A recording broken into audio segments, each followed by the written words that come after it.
Devil May Cry, a game series about a horribly traumatized old man and his horribly traumatized twin brother continuing to horribly traumatize each other, with each developing what are, by most objective standards, pretty unhealthy coping mechanisms. I need more power. It's a series that makes you feel real cool by giving you an arsenal of wacky and eccentric weapons with which to hit enemies.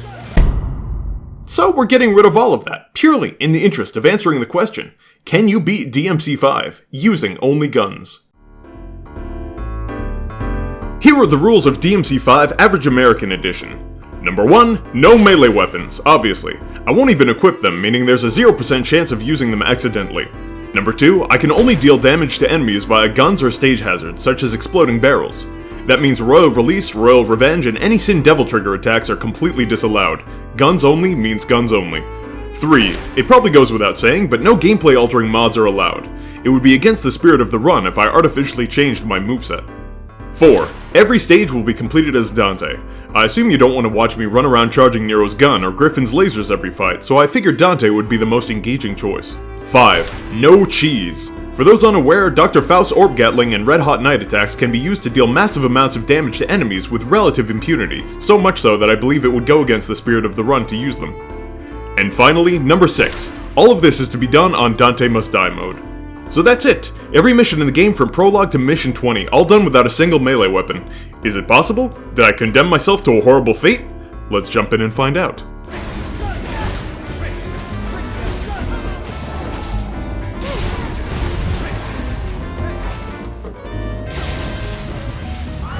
With pockets empty and heart full, I confidently sauntered into the tutorial area of the game and up to my first batch of enemies.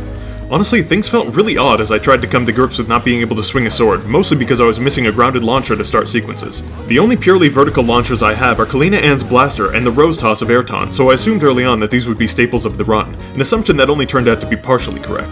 Despite the growing pains, it was a tutorial after all, and it wasn't difficult to pass. I even made this gun-only proto-string. So one of the mechanics unique to Dante Must Die mode is that enemies can Devil Trigger after receiving a certain amount of damage, or enough time passes, or if you taunt them too much, or if you just recently ate dairy, or if they just kind of feel like it. While in Devil Trigger, not only is their damage increased, but they become way more resistant to juggles, making Dante Must Die mode a pretty poor method to practice strings, instead incentivizing ground combat and brute force. Brute force like the laser! This came in clutch for crowd control in the second encounter, as it staggers smaller enemies and it's just a big f***off laser, like what do you expect? With tools like this, I thought, was this even going to be a challenge at all? Then the Impusa Queen Devil Triggered and immediately killed me. Oops. With my lesson learned, I decided to go into my second attempt treating the Impusa Queen with much more respect, using Trickster and Shotgun jump cancels to stay safe, as well as spending a lot of time above and away from her. By the time she Devil Triggered, she was already down to just a quarter of her health, and I must have been feeling cocky as I decided to dance at her a bit. By playing it safe and whittling down her health from afar, the day was eventually won. After farming the optional fight for some health in Devil Trigger, I moved on to Urizen and realized that this cutscene is a little bugged if you're playing as Dante. The fight is technically winnable, but you're intended to die here in order to progress the story, which makes things easier for me. For whatever reason though, Urizen just didn't want to hurt me. I guess I'm glad this isn't a speedrun. Eventually, I succeed by dying, and the mission is done. Easy S rank. Deaths 1. Time spent this mission, 7 minutes. Difficulty rating, Green Impusa. Okay, no more goofing around. Now we're into the game proper, and I was ready to party. Unfortunately, my partners were not, as two sometimes shut the entire welcoming committee down before they could even Devil Trigger. I then had my first encounter with Antinoras, and I honestly didn't know how I should approach them. The shotgun knocks them back into the recovery state immediately, so to avoid that, I often use Blaster to lift them into Rainstorm. I briefly stopped by to fill up my health, then it's straight on to the mini-boss. There really wasn't much of a strategy for this thing, just hit it when I can and dodge when I need to. It is an extremely limited moveset, mostly consisting of heavily telegraphed stabs and sweeps, so you can take this pretty leisurely. I even stuck a little hat on it, and in the process realized that each individual tentacle can have hats placed on them too. Once its guard was down, I unloaded a laser and consequently removed nearly 50% of its total health. The biggest threat in this fight would have been the Antinora this boss spawns. However, in my infinite fortuity, the laser nearly took care of him as well, leaving just the last bits of his health to finish off. The laser during the second stagger had its damage significantly stymied by the boss's Devil Trigger, but the damage was still nothing to sneeze at. Shotgun movement came in clutch toward the end. I somehow got a pair of tentacles to freeze in their default poses behind me, and eventually, the boss fell. Deaths 0. Time spent this mission, 8 minutes. Difficulty rating? A Hellcana, but like if he was kinda drowsy. Mission 2 opens, I assassinate some balloons, and it's off to the races. The first encounter starts with Impusas, and, I mean, you know how this goes.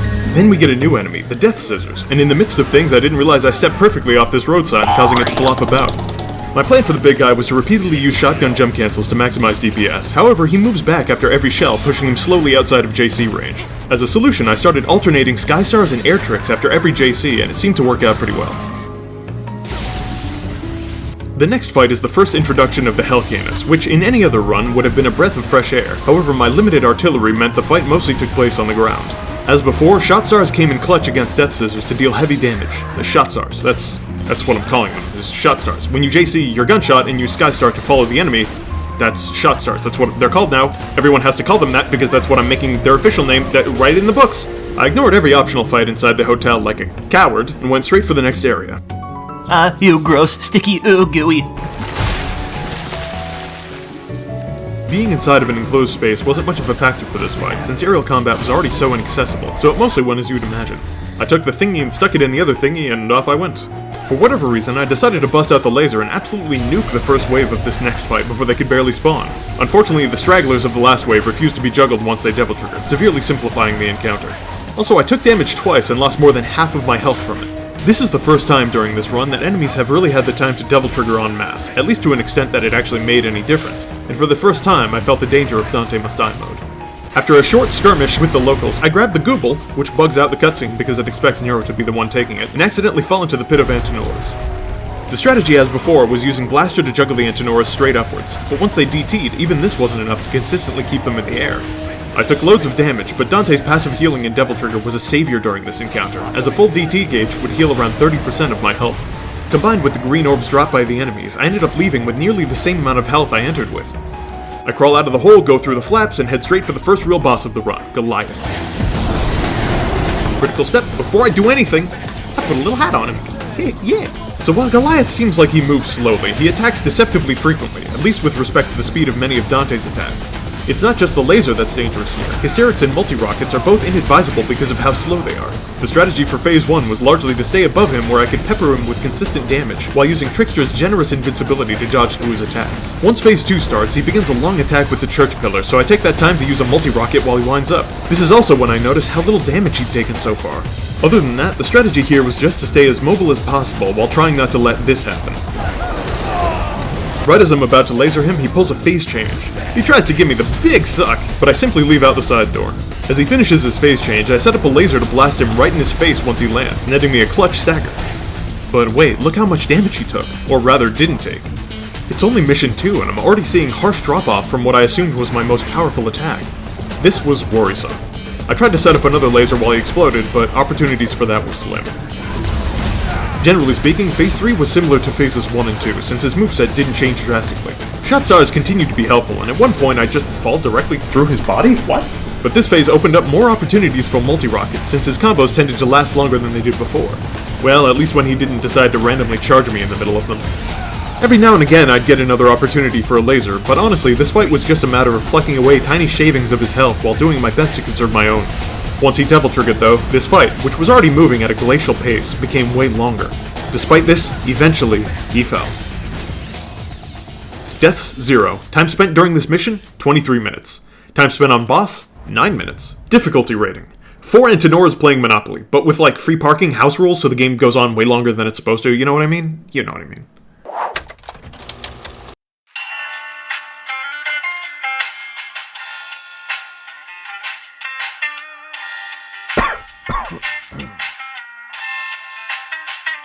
Oh, this is uncomfortable. So I loaded into the first area and oh no! The only way to proceed is by using a Grim Grip. Well, that means the run's over, it's impossible. Thanks for watching everyone, like, comment, and subscribe. Ha! Just kidding, you can just use Air Trick. This mission starter was a bunch of bats whose names I forget. I want to say Tim? And unfortunately, without being able to make any meaningful juggles out of them, I resorted to simply knocking them down and shooting them out. The second fight consisted of a much more diverse cast of characters, with bats, Canas, and Antinors all. I tried launching the Canas with air taunt, however since this is technically a taunt, it made them devil trigger much more quickly than they would otherwise, after which it was way more difficult to launch them. It took a while and a half, but the deed was eventually done. After trekking across some more grim points, I eventually moved to the underground area and encountered a new enemy, the Riots. Not only do these boys have natural resistance to being staggered, both of them devil-triggered extremely early in the fight, with 75% of their health left. Combined with the Riot's quick lunging attacks, I suddenly found myself getting absolutely tossed about like a ragdoll if I let my guard down even a little bit. The strategy here was not terribly nuanced, as it was just to hit them as hard as I could, as fast as I could, while using Devil Trigger to heal my way through my mistakes. After digging their claws out of my trachea, I ended the fight with an abundance of health. Well, it's a good thing I don't have to deal with that anymore. Oh my god! Okay, 3 Riots this time, along with the Lusakia. Luckily, and I do mean luckily, I got an absolutely clutch double kill on the Riots, and the green orbs they dropped restored over half my health. The downside was that this just made more Riots appear. More alarming than the reinforcements, though, was the creeping realization that Lusakias have a projectile-repelling barrier which can only be broken with melee attacks. Melee attacks, which I did not have. None of my guns did anything to the Lusakia's bubble, and I was beginning to suspect the run could die right here, just 3 missions in. But, as it turns out, I had an ace in the hole.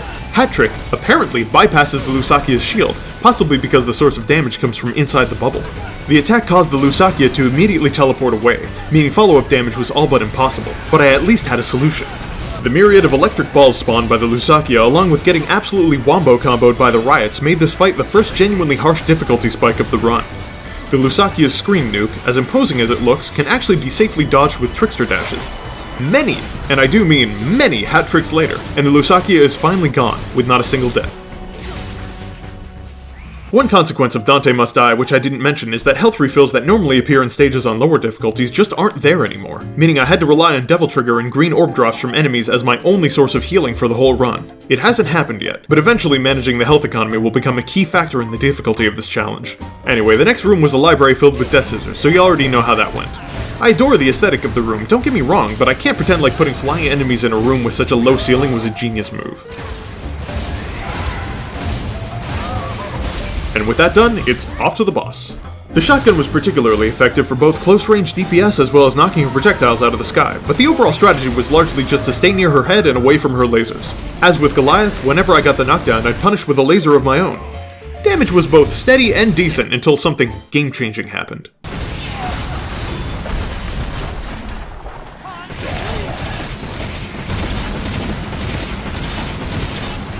That move is called Hysterics, well known as one of the most useless moves in Dante's whole arsenal. It's slow, it has pitiful damage, it knocks enemies out of its own range, and it has extensive end lag. It is tacitly useless in basically every scenario. However, since Artemis cannot be knocked away by the rockets and has a relatively large hurt box, Hysterics actually did more damage than the laser. Keep this in mind, because this is far from the last you'll see of Hysterics. Once she Devil Triggered, she became significantly more resistant to damage, and she acquired a new laser move. I can't lie, things got hairy every now and again, as projectiles filled my field of view. Fortunately, the shotgun was perfect for breaking the nodes, and doing so had a chance to drop green orbs, further increasing my survivability. Many Hysterics and lasers later, and the boss eventually dies, finishing the mission. Man, I'm bored. Deaths, 0, somehow. Time spent this mission, 30 minutes. You can already see how quickly the times are beginning to balloon. Time spent on boss, 11 minutes. Difficulty rating: shooting a fly with a shotgun. The first encounter of Mission 4 is nothing but Impusas and Antonoras, so there's not much to tell, just a lot of shotgunning and rocketing. Encounter number 2, Electric Boogaloo, starts with 4 Bat Boy gamers, but quickly spawns a Behemoth, the first we've seen in the run. After taking care of the bats, I focused my attention on the Behemoth, and oh, it Devil Triggered at full health. Alright, well that's a problem. I stood way back from it and used rockets to destroy its armor. When a behemoth shakes off its armor, it cannot attack, so I set up a laser while it's occupied. For whatever reason, despite the fact that it had already Devil Triggered, one laser took out more than half of its health. After that, its AI seemed to bug out due to my positioning, causing it to repeatedly butt slam as I chewed through the rest of its health with ease. I'm not sure what happened, or if it's even consistently replicable, but I'm not going to look that gift horse in the tentacle mouth. The next encounter consists entirely of Canas and Impusas, so I was able to take it easy and goof around a bit. In fact, this is generally one of my favorite areas to freestyle in the game, since it's decently open and flat, yet has accessible areas of different elevation. It's just a nice place. Guarding the Nidhogg hatchling are a few tentacles and bats. The fight was largely uneventful, aside from discovering that using fireworks to pin an enemy against a wall is an easy way to deal a lot of damage in a short time. Making my way downtown, I came across some Canas and an Antonora, which goes about how you'd expect. I must still have been in a playful mood, since I ended up goofing with these guys for much longer than I needed to. Show me what you got. But then spawns the first nobody of the run. Even before devil triggering, these guys are frustratingly resilient to being juggled, so I instead opt to laser it in its face. The exploding eyes that nobodies can launch were a bit dangerous, but since this was just one enemy, it didn't pose much of a challenge. I decided to skip some fights with a shortcut because hey, why not? That's not against the rules. What are you, a cop? And in reward, I met with just the most horrible bat tornado. I may have simply been unlucky, but it seemed like there was an attack coming at me every second, leaving little room to set up bigger moves. I eventually knocked every bat down and set up for what I assumed was a safe laser, but hey, what hit me? After a very unsatisfying fight, the bats explode and I'm free to move on. At the very last fight before the boss, I encountered the first Hell Judecca of the run. This guy's an absolute bugger because he's allergic to juggling, just like the nobodies, but he also likes to teleport away right in the middle of getting hit. I decided that taking care of the Antinoras should be my priority, since chasing the Judecca all around the room while two other enemies also try to kill me sounded like a bad time. Once they were gone, I turned to our old pal Hat Trick for slow yet consistent damage. Similar to the Lusakias, Judecas have a barrier of tentacles which negates projectiles when they aren't attacking. Lucky for me, Hat Trick seems to ignore that barrier just like the Lusakias. Right as the fight was about to end, I got stupid and died. The second death of the run. I returned to the most recent checkpoint and oh my god, this is barely halfway through the mission. Okay, so I beat Cheeks through the stage again, mostly by spawn camping dangerous enemies with the laser like a coward, and in what will appear to you as no time, I'm back where I died. The strategy this go around is largely the same as last time, but with less reckless risk-taking. The Judecca tried to spawn enemies, but being unwilling to goof around, I shut it down with a laser. Good news, the boss is just ahead. Bad news, he's not very fun even with your weapons, so you can imagine how it felt with just ranged weapons. The strategy here was largely the same as it would be during a normal run, that being kill the tentacle heads first in order to trigger a knockdown on Nidhogg. Testing my punishment options, Hysterix continues to pull its weight, dealing large chunks of damage even with so few missiles making contact, with the laser being largely unable to compete. As an aside, I find it interesting that the hats work correctly on the heads despite it being technically impossible for Dante to fight Nidhogg via normal means. As the fight went on, I realized I was taking an alarming amount of damage. Nidhogg's attacks actually have insane coverage and active frames, making avoiding damage much more difficult than it might look. Yeah, sure, that's the excuse I'll use. At one point, I was sniped out of the air straight into a stun. Despite Hysterix continuing to absolutely carry me through this fight, I died once. Sad times. Second run starts much better, but I begin to realize just how RNG heavy Hysterix can be when it comes to how many missiles decide to hit the boss, even when I'm standing right next to him. Sticking to my strategy, Nidhogg goes down, and it all works out in the end. Deaths, 2. Time spent this mission, 38 minutes. Time spent on boss, 9 minutes. Difficulty rating, checking your dookie for worms. Another V mission, and it immediately opens with several of the most deadly enemies of the run in an enclosed space. They devil trigger almost instantly, and being cornered into a veritable beehive of riots, I was destroyed in no time flat. This is only the first encounter of Mission 5. Okay, so I open round 2 by spawn camping with the laser.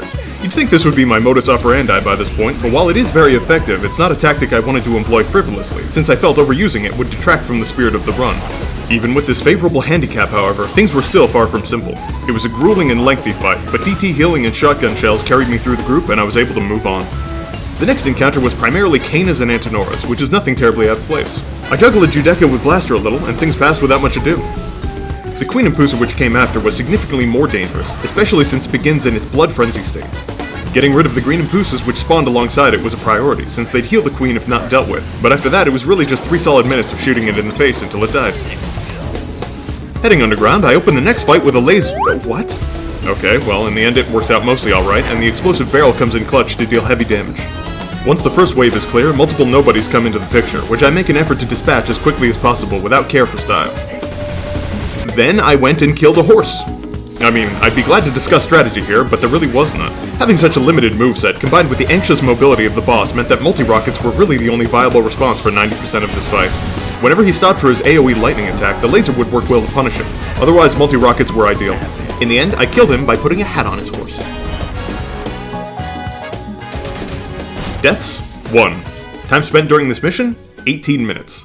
Time spent on boss, 5 minutes. Difficulty rating, horse, but spookier. Mission 6 is purely a boss fight with Gilgamesh.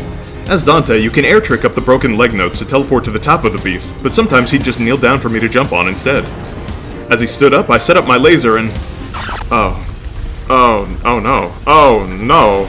I had to double check the footage to see if I was actually dealing damage, and yes, I was, but it was so painfully small I thought something must have been going wrong. It appeared as though the laser's damage was already so minuscule that it was basically not worth using at all. Maybe I was doing something wrong. Perhaps I was misaligned somehow, so I tried using the laser a second time and... Yeah, no, it's useless here. Oh, no. This was extremely worrying. If such a high-damaging attack was doing so little to this boss already, what was the rest of the run gonna look like? Thankfully, and I do mean thankfully, Hysterics continued to be the savior of this run, and dealt significantly more damage out of the box. Well, I mean, unless Gilgamesh decides to suddenly retract his weak point, like a wiener! With better positioning and good luck, Hysterics ended up shredding Gilgamesh's health bar just like every other boss. I was relieved, but also confused as to why some bosses seemed to take variable amounts of damage on a per-move basis. With Artemis, Hysterics dealt more damage than the laser, but only by a small amount. With Gilgamesh, though, the laser is utterly worthless, while Hysterics still pumps damage. Anyway, while on his back, Gilgamesh will periodically attempt to knock you off by shaking and deploying spikes, but with Air Taunt, Skystar, and Kalina Ann, it was a trivial matter to stay in the air long enough to avoid the danger. He'll also summon a Beyblade, which had a tendency to blindside me, but it can be guided into colliding with the main body, destroying it. Many cycles of Hysterics later, and the boss dies. Deaths 0. Time spent this mission? 5 minutes. Difficulty rating? Sweet Surrender Can Opener. Alright, at this point most of the enemies in this game have been introduced, so I'll speedrun talking about this mission. Shot stars continue to be satisfying, I laser down a hall into a hell of a vagina, Hysterics continues to pull its weight against adversaries which can't move, etc.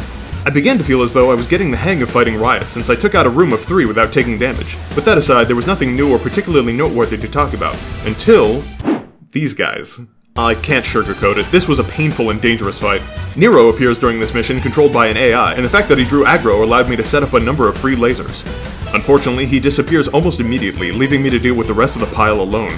The Scudo-Angelos can be juggled somewhat consistently, at least until they Devil Trigger, but the Proto-Angelo was a constant grounded threat that demanded my attention. It took an eternity to kill the Scudos, and I was extremely close to death more than a few times.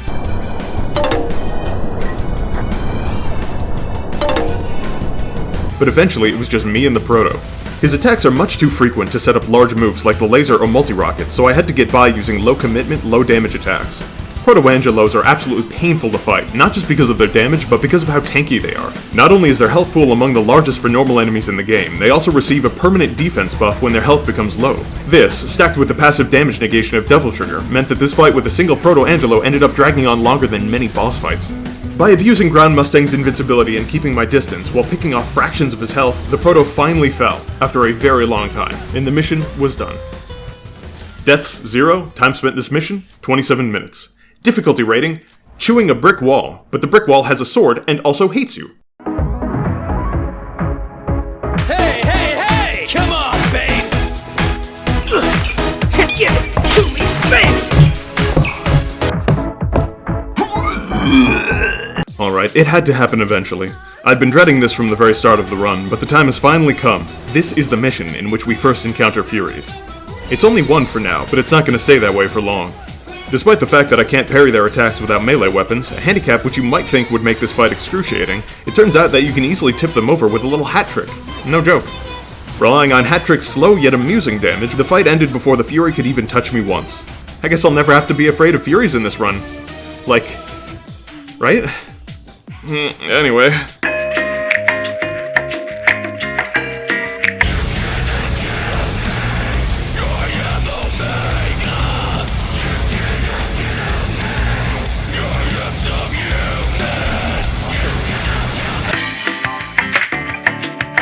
So the boss here is another sitting Urizen, the difference being that I actually had to break the crystal this time to complete the mission.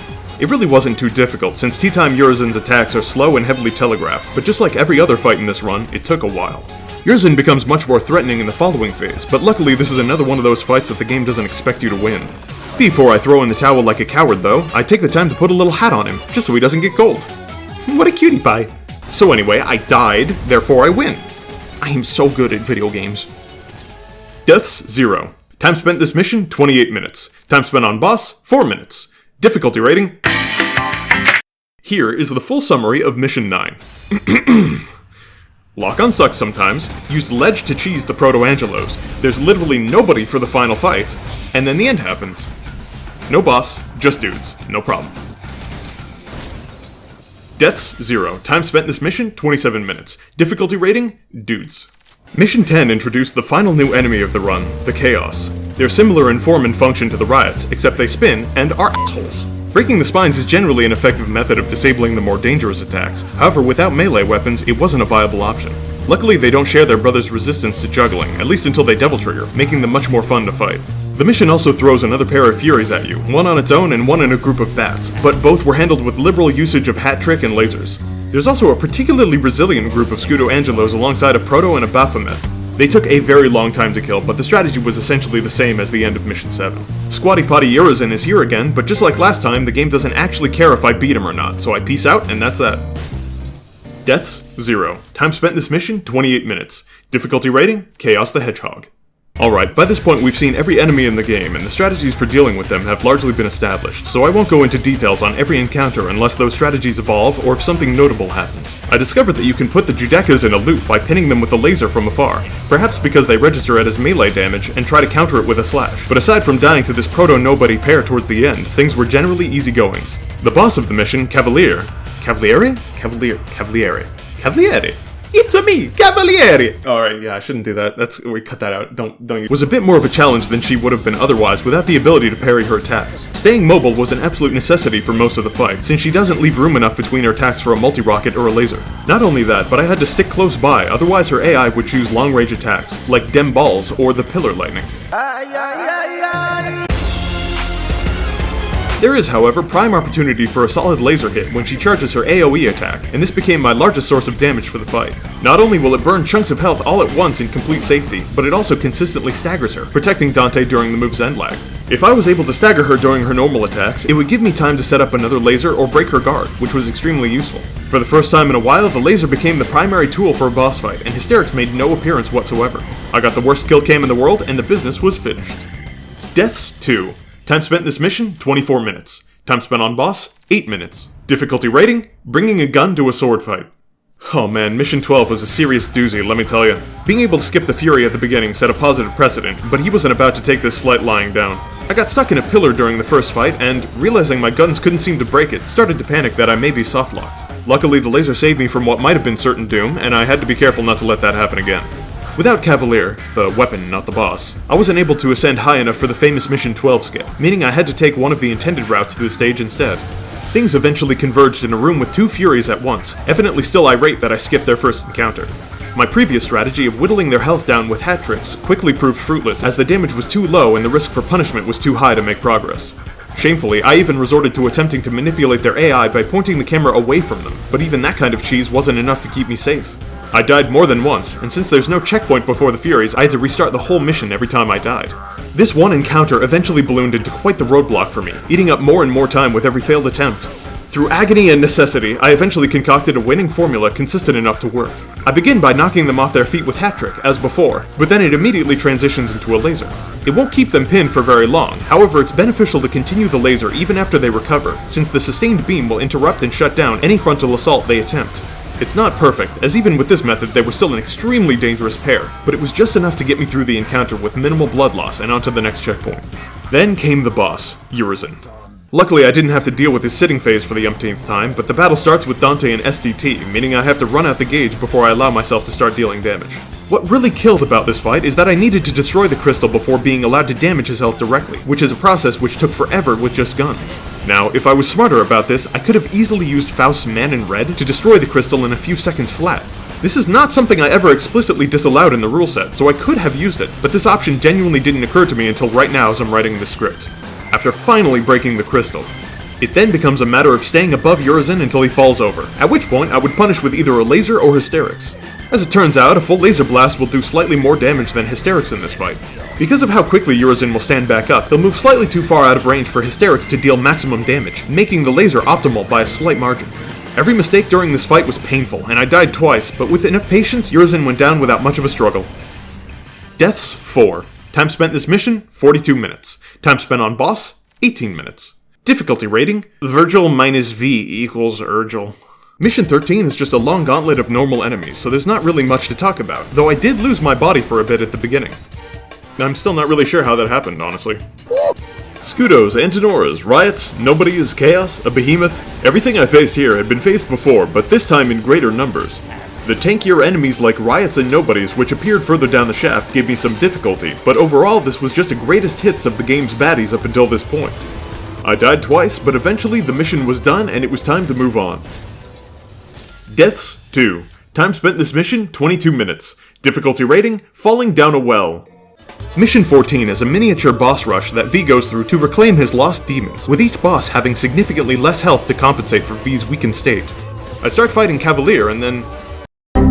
my game crashed. I'm not adding that to the death counter.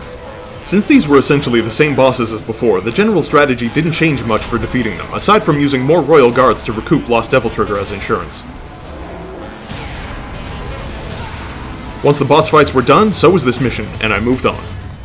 Deaths 2. Time spent in this mission, 16 minutes. Difficulty rating, Dr. Wywie's Castle. Mission 15 is largely just an obstacle course with a sprinkling of divergent paths. Like a Sonic level. As it turns out, many of the encounters here are optional and can be simply hopped over without repercussion. Like a Sonic level. Some of the alternate paths require breaking down walls, but luckily guns do the job just as well as swords. Like a Shadow the Hedgehog level. The boss fight here is Duck Duck Demon. As expected, even when around only half the rockets hit Malthus, the damage of Hysterics was too overwhelming to even consider using anything else. Things were proceeding smoothly, up to the point where she went absolutely bananas and just destroyed me. So I went back in, duplicated her leg, leaned harder on Hysterics, and soon enough, she was fried. Deaths 2. Time spent this mission, 16 minutes. Time spent on boss, 5 minutes. Difficulty rating, Bird up! For whatever reason, Mission 16 was a lot more fun than any of the others to fight through swordless. I'm not sure if it's because I took a break in between recordings, but I felt like I was really hitting my stride, more easily staying mobile during encounters and reacting more on instinct. This mission really made me feel like I was ready for anything. Alright, well, not that. Despite the momentum, King Cerberus was still a bit of a challenge. A main mechanic of this fight is stunning each of his 3 heads to drop him to the ground for free damage, and his health pool is inflated to accommodate for this. The knockdown needs to be achieved within a time frame as well, since the heads gradually recover from stun over time, and all 3 need to be stunned at once. In a normal run, the timing is very lenient, but with just my guns, it was difficult dealing enough damage quickly enough to get knocked down. It was by no means impossible, but it just meant I had to keep on the offensive nearly all the time. Getting creative with the laser helped speed up the fight a good deal, but oh man, does Cerberus take almost no damage once he Devil Triggers. The last shreds of his health clung to this earth like I do to my Dante body pillow, and it dragged the fight out to an excruciating degree. I played it safe towards the end, but after a long struggle, it was finally over. Deaths 2. Time spent this mission, 23 minutes. Time spent on boss, 11 minutes. Difficulty rating, playing fetch with a rocket launcher. Alright, some things have really tested me during this challenge up to this point, I'll admit it. I'm not gonna pretend like everything has been 2 parts hunky, 1 part Dory, but until this point, until this mission, I had no idea what true suffering was. So, Mission 17 is a boss fight against Urizen in his 3rd form after he eats the Pear of Aftercare. In a normal playthrough, the mission could hardly be considered a difficulty spike, so the fact that it turned into such a cement roadblock in the glorious path of this run took me by surprise. There are a number of reasons Urizen 3 is dangerous. His melee attacks are quick and extremely deadly, his ranged attacks are frequent and have strong coverage, but the real source of difficulty came from just how little damage any of my attacks would do to him. Recall previously how much Hysterics would eviscerate a boss's health bar. It's consistently proven to be the cure-all boss killer of the run. Even the previous Urizen had a sizable chunk of damage dealt from a full cycle of Hysterics. Well, this is how much Hysterics does now. Every single missile is hitting Urizen, and I'm in Devil Trigger, meaning this is literally the maximum amount of damage this move can possibly deal. It isn't just Hysterics though. For whatever reason, it seems like Urizen 3 takes significantly less damage than any other boss from all forms of projectiles, to the point where it feels like a deliberate nerf the developers put in this one fight in particular. Considering that even the laser deals utterly minuscule damage, there was no way I was going to be able to brute force my way through this mission, and I had to buckle in for the long haul. This fight was so painfully slow, and the margin for error so thin that it really strained my stamina like nothing else in the run up until now. If my attention slipped even a little bit while fighting Urizen, I could rapidly find myself staring death in the eyes, and I couldn't make more than a few mistakes before taking a dirt nap. I'll be honest, things got so rough in this fight that I thought this might be the breaking point. I was genuinely concerned that the run was going to die right here in its tracks this late into the game, all because of Urizen 3 of all things. This one fight went on for so long that I had to put down the controller, sleep it off, and then come back the next morning to see if I could do any better. It was a daunting prospect, but I wasn't about to let the run die this close to the end. If I was going to get through all 3 of Urizen's phases before I completely lost my mind, I needed to optimize my strategy, so here's what I developed. Phase 1 always opens with a hand clap AoE. It doesn't deal damage, but if I Royal Guard the shockwave repeatedly, it's an easy way to max out my Devil Trigger gauge all at once. More Devil Trigger this early in the fight means higher damage and more healing insurance later on, so it was important to start with a full bar. During this first phase, I predominantly stayed above him. It doesn't guarantee safety, but since most of his attacks in this phase are either angled downward or low to the ground, I found that staying high up meant less vulnerability on my part. Shot stars were still my best method of dealing damage while staying in jump cancel range, and it worked for both Kalina Ann and Shotgun. Once he gets knocked down, believe it or not, Hysterics is still the optimal method to punish him, despite how little damage it does. Positioning so that every missile contacts him was tricky, but it can be made consistent with a little practice. When transitioning to Phase 2, he will always posture a bit before clapping once more. While it might seem like an opportunity for easy damage, the shockwaves cut Hysterics short while causing me to lose out on the extra Devil Trigger from Royal Guarding it, so it's better to guard. During Phase 2, he switches almost exclusively to ranged attacks, one of which is this purple dagger move. If I was above him when he spawned them, it would almost certainly result in one or two of them hitting me, making elevation no longer a means of safety. These daggers can, however, be destroyed to give a decent amount of Devil Trigger, but to do so consistently, I needed to keep my distance. Phase 2 left me with much fewer opportunities to damage Urizen as compared to Phase 1, but shot stars were still possible and were largely the most efficient source of damage. Phase 3, however, was much more brutal. Urizen no longer feeds you Devil Trigger in the form of purple daggers and instead gains new, quicker melee strikes that he can use to knock you out of the sky if you buzz around his head. Being above him became plainly unsafe, so I was forced to abandon shot stars altogether in favor of taking pot shots at him with Kalina Ann from a distance. This method was painfully slow, but it was the only way I could make sure that I was 100% safe throughout the entirety of the fight. His AoE spike attack in this phase is dangerous, and it has incredible reach, but it can be easily Royal Guarded for some much needed Devil Trigger. Eventually, I realized that triggering Urizen's slow walk in this phase, he would be unable to attack until he reached me or teleported away, meaning I could shoot rockets at him with impunity.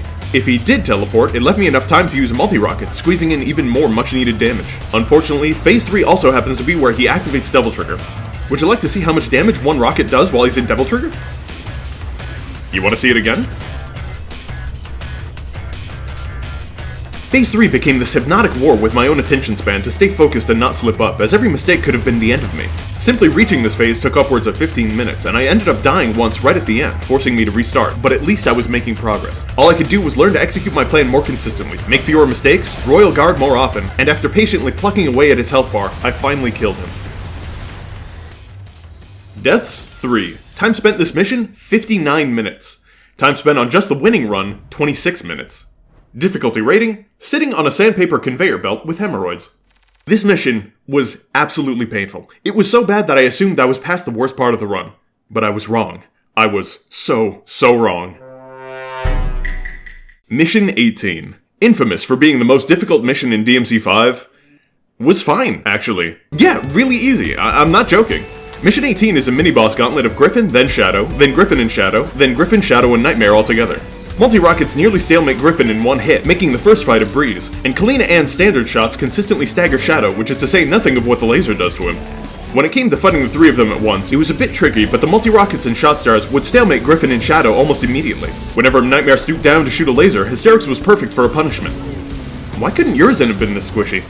I even accidentally let Nightmare heal itself one time, and it still didn't make much of a difference. All in all, a pretty smooth mission. Deaths 0. Time spent this mission, 14 minutes. Time spent on boss, 7 minutes. Difficulty rating, vacation on Malay Island. So remember after mission 17 when I said things were about to get much worse? This is where it gets worse. Mission 19 is a fight against Virgil, and functionally the final boss of this run. You may not have expected this, I didn't expect this, but I cannot understate just how excruciating this was. Way worse than mission 17 if you can believe it. At first I thought this would be a leisurely victory lap through a well-known fight to end the challenge. Virgil is the only boss that can actually be juggled, so I thought I'd try to be stylish and show off some gun-only strings with him. The damage was barely there, granted, but after spending an hour just to kill Urizen, I figured I'd earn the right to goof around a little. And in a sense, I was right. Phase 1 is relatively simple to pass. Roll guard summon swords, laser after Judgment Cut end, use Ground Mustang to iframe through Rapid Slash, fire rockets during Judgment Cut startup, and air trick into Virgil while he's being staggered, etc. It's not difficult to make steady, if slow, progress on the fight, but it wasn't long until I encountered an insurmountable wall known as the second phase. Phase 2 is exclusively the reason why this mission took so long to get through, and it's all down to how low my own damage was in relation to how rapidly he regenerates health. It's easy to forget since it's hardly noticeable in a normal run, but Virgil's Devil Trigger not only restores a chunk of health on activation, but also has a passive health regen. To my horror, I came to realize that without melee weapons, I was dealing so little damage in the first phase that it was all being reversed by the time the second phase started. Seeking openings to deliver more damage during Phase 2 was largely futile as, without melee weapons, I was unable to parry any of his attacks or reflect any summon swords, limiting my options to initiate combos. Since Virgil also hits like a truck, I needed to keep my DT topped off by Royal Guarding whenever I felt it was safe, otherwise I'd be left with no option to heal. The dive bomb that Virgil does at the end of his DT state in Phase 2 can be interrupted consistently with the laser, both knocking him out of Devil Trigger and dealing a large amount of damage. But even this still wasn't enough to tip the scales in my favor. Even if I took no damage at all during this phase and saved all my Devil Trigger to deal damage, I was consistently getting stalled out by his healing with seemingly nothing I could do about it. I wasn't about to quit right at the end, though it was clear I needed a new strategy. If I was going to gain any ground on Virgil before he healed, I needed to use stronger attacks, but the issue was that Virgil's aggression and speed left me no safe openings to set them up. Multi-rockets and the laser were my only options for higher DPS, but both were too committal to safely break out in neutral.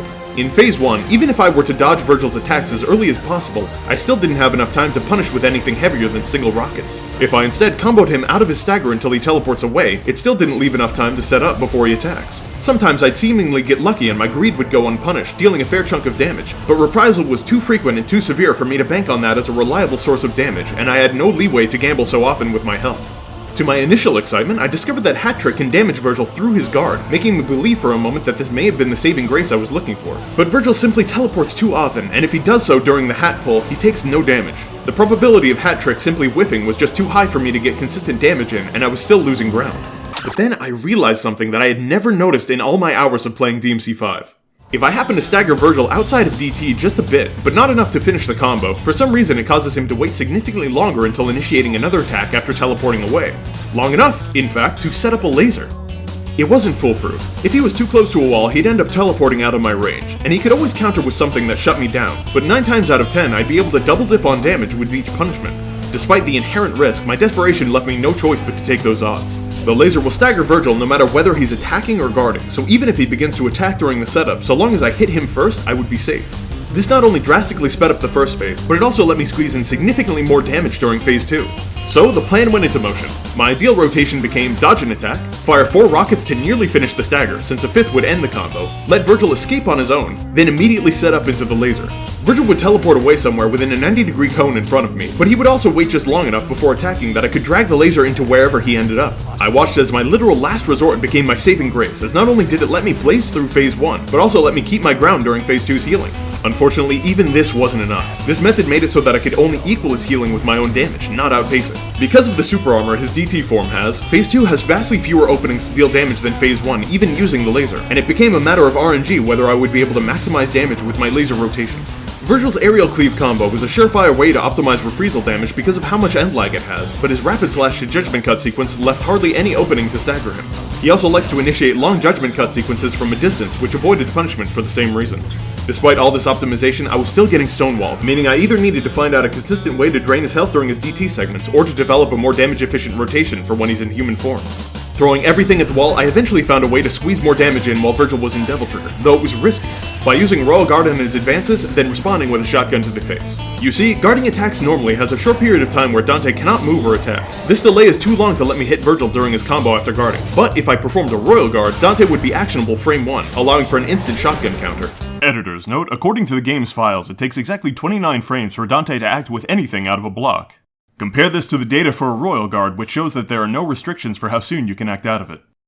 If DT Virgil performed a close range move, like his rapid slashes, I could thread in chunks of damage one after the other by Royal Guarding into shotgun.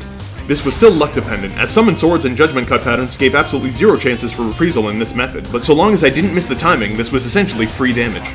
By a stroke of serendipity, this method gave me just enough extra damage to reliably get me through Phase 2 and onto the last third of Virgil's health. At the start of Phase 3, Virgil summons his doppelganger. At first I attempted to engage it directly, but this was a mistake. The better option was to jump above Virgil's range and use Hat Trick to pull Doppel up to me instead.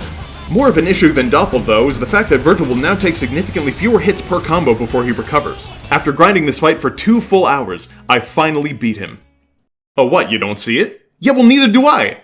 Turns out the footage where I actually kill him got lost. Oops. Guess I'll have to do it all over again. So, I went back in to do it all over again, and you know what? I killed him first try. I hate having lost the original footage, however the second run did at least convince me that my strategy was consistently replicable. And hey, you know what's especially funny? If I hadn't banned Red Hot Night, I could have killed Virgil in 10 seconds flat. Like this.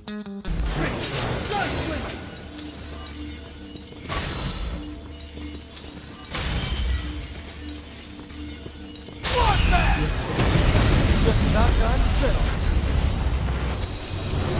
Deaths, 17. Time spent in this mission, 2 hours. Time spent on the winning run, 8 minutes. Significantly less than Yurzen. Difficulty rating, fuck you! Considering this is the exact same fight, but easier, Mission 20 was really just a victory lap. One difference in this fight as opposed to Mission 19 is that Virgil will kneel for a lengthy period of time when staggered enough times, which makes for easy laser fodder. Just for giggles, I tested hysterics during this downstate just to see if I could get some last-minute use out of the sleeper boss killer of the run. But no, it really is just an awful move. Okay. Just a little bit later and the run is officially over.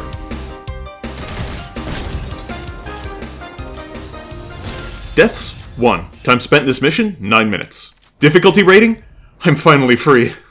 And that's it! We finally see the end of this mess. So, can you beat DMC5 on Dante Must Die mode with just your guns? Yeah, I mean, do I recommend trying this challenge for yourself? Absolutely not, no, come on. Let this serve as your experience by proxy, because I guarantee doing it yourself would be more pain than it's worth. Don't get me wrong, I truly appreciate how fleshed out Dante's moveset is that you can still pull off a degree of style with just his firearms, but the enemy's devil trigger so rapidly on Dante Must Die that it made it almost impossible to get any meaningful practice in. Honestly, the best thing about this run?